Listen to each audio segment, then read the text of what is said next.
Hello दोस्तों, मैं हूं विकास गौड़। दोस्तों, टाटा पंच की राइवल कही जा रही हुंडई एक्स्टर हाल ही में लॉन्च हो गई है। मैं यहां आपको 10 पॉइंट बताऊंगा कि आपको टाटा पंच क्यों नहीं लेनी चाहिए, क्यों आप एक्स्टर की ओर जा सकते हैं। तो वीडियो को शुरू करते हैं। अगर आप चैनल पर नए हैं तो चैनल को सब्सक्राइब कीजिए, वीडियो को लाइक कीजिए और अपने दोस्तों के साथ जरूर शेयर कीजिए। दोस्तों, एक्स्टर 6 लाख की कीमत से शुरू होती है और करीब 9.5 लाख रुपए एक्स शोरूम में आपको टॉप मॉडल मिलता है। इसमें सीएनजी ऑप्शन भी है, वो थोड़ा सस्ता है लेकिन उसमें कुछ फीचर्स कम कर दिए गए हैं क्योंकि वहाँ पावर भी कम मिलती है आपको, इसलिए उसमें कुछ बदलाव के साथ कंपनी ने एक्स्टर की सीएनजी मॉडल को उतारा है। यहाँ मैं बात कर रहा हूँ एक्स्टर के टॉप मॉडल की कि क्यों आपको पंच नहीं लेनी चाहिए, क्यों आपको एक्स्टर की ओर जाना चाहिए। पहला पॉइंट है कि हुंडई एक्स्टर में आपको 4 सिलेंडर इंजन मिलता है जो 1.2 लीटर का है। इतना ही इंजन टाटा पंच में भी है, लेकिन वहां आपको 3 सिलेंडर इंजन मिलता है जहां आपको नॉइज ज्यादा मिलेगी, लेकिन 4 सिलेंडर इंजन में नॉइज कम है तो वहां आपको थोड़ी सी पावर भी ज्यादा मिलती है।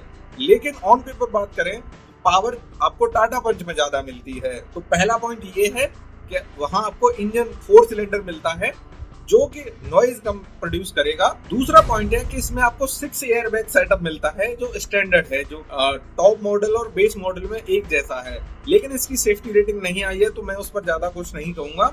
लेकिन एक और चीज है कि यहाँ आपको 3 safety point seat belt reminder भी मिलता है, तो ये भी आप कंसीडर कर सकते हैं क्योंकि टाटा पंच में 2 ही एयर बैग है लेकिन वहां आपको सेफ्टी 5 स्टार मिलती है। दोस्तों, तीसरा वैलिड पॉइंट है हुंडई एक्स्टर में आपको रियर एसी वेंट मिलते हैं। जी हाँ दोस्तों, रियर एसी वेंट एक ऐसी चीज है जो पीछे लोग बैठते हैं उनको चाहिए होता है, क्योंकि जो सामने जो फ्रंट पर होते हैं एसी वेंट वहां से उतनी हवा या उतनी कूलिंग नहीं जा पाती है।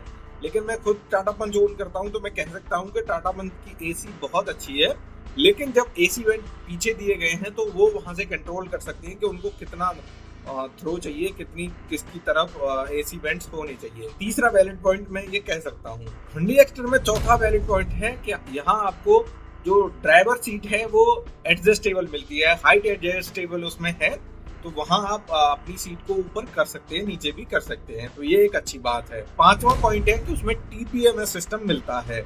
हालांकि ये सिर्फ जहां तक है तो मेरी जानकारी है कि वो सिर्फ टॉप मॉडल में या टॉप के 2 मॉडल में ही मिलता है। टीपीएमएस आज के समय में बहुत ही ज्यादा जरूरी है। जब आप गाड़ी ड्राइव कर रहे हैं तो आपको पता नहीं चलता है, खासकर आप नए हो तो पता नहीं चलता है कि किस टायर में कितनी हवा है, लेकिन जब आपके पास टीपीएमएस होगा यानी tyre pressure monitoring system TPMS होगा तो वहां आप पता लगा सकते हैं कि किसमें हवा ज्यादा कम है, कहाँ आप हवा चेंज कर सकते हैं, कहाँ आप हवा फिलअप कर सकते हैं, तो ये एक अच्छी चीज है। पांचवा वैलिड पॉइंट है इसमें डैश कैम। जी हाँ दोस्तों, एक ऐसी एसयूवी कार जो 6 लाख से शुरू होती है लेकिन टॉप मॉडल में आपको डैश कैम मिलता है, तो ये एक अच्छी चीज है जहां आप केबिन की एक्टिविटी को रिकॉर्ड कर सकते हैं और जो सामने आपके हो रही है वो भी आप रिकॉर्ड कर सकते हैं।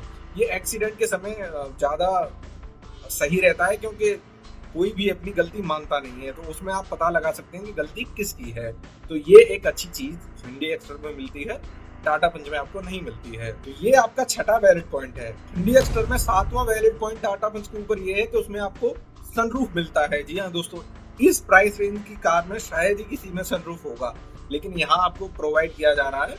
लेकिन पंच की मैं बता दूं कि जब पंच सीएनजी लॉन्च होगी और मुझे लग रहा है कि अगले 2-3 महीने में लॉन्च हो जाएगी, तो वहां भी आपको सनरूफ मिलता है। लेकिन पहली ऐसी कार है जो माइक्रोवेव यूएसबी एसयूवी सेगमेंट की है और वहां आपको सनरूफ मिलती है, तो ये 7वां वैलिड पॉइंट आपके सामने है, आप इसे कंसीडर कर सकते हैं। 8वां वैलिड पॉइंट है कि इसमें फुली इंस्ट्रूमेंट क्लस्टर मिलता है जो डिजिटल है, तो आप इसे भी कंसीडर कर सकते हैं। और एक और खास बात यह है कि जो इसमें इंफोटेनमेंट सिस्टम दिया गया है वो टाटा पंच के मुकाबले 1 इंच बड़ा है, वहां आपको 7 इंच का मिलता है, यहाँ आपको 8 इंच का मिलता है, तो ये 8वां एक वैलिड पॉइंट हो सकता है।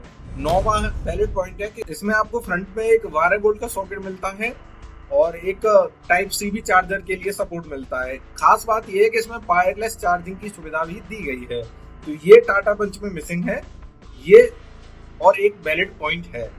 एक और खास बात है कि इसमें रियर में भी एक 12 वोल्ट का सॉकेट दिया गया है। मैं हाल ही में राजस्थान की एक छोटी सी ट्रिप पर गया था, तो मेरे गाड़ी में पीछे 3 लोग बैठे हुए थे, तो उनको सबसे ज्यादा कमी खल रही थी एसी की, और दूसरा जो 12 वोल्ट का सॉकेट होता है, क्योंकि उतनी लंबी वायर शायद ही कोई रखता है। तो ये सब चीजें नोटिसेबल मानी जाती हैं। हिंडी एक्स्टर में आपको 10वां वैलिड पॉइंट खरीदने का ये मिलता है कि उसका जो पीछे का लुक है वो थोड़ा सा अच्छा लगता है टाटा पंच के मुकाबले। और एक और चीज है कि जो बूट स्पेस है वो भी टाटा पंच का कम है और हिंडी एक्स्टर का ज्यादा है। तो ये पूरे 10 वैलिड पॉइंट हैं जिनके जरिए आप टाटा पंच के ऊपर एक्स्टर को रख सकते हैं। मुझे कमेंट करके जरूर बताइए क्या आप कोई गाड़ी इनमें से लेने का विचार कर रहे हैं। इस वीडियो में फिलहाल इतना ही, मिलते हैं अगले और वीडियो में, तब तक के लिए शुक्रिया, जय हिंद।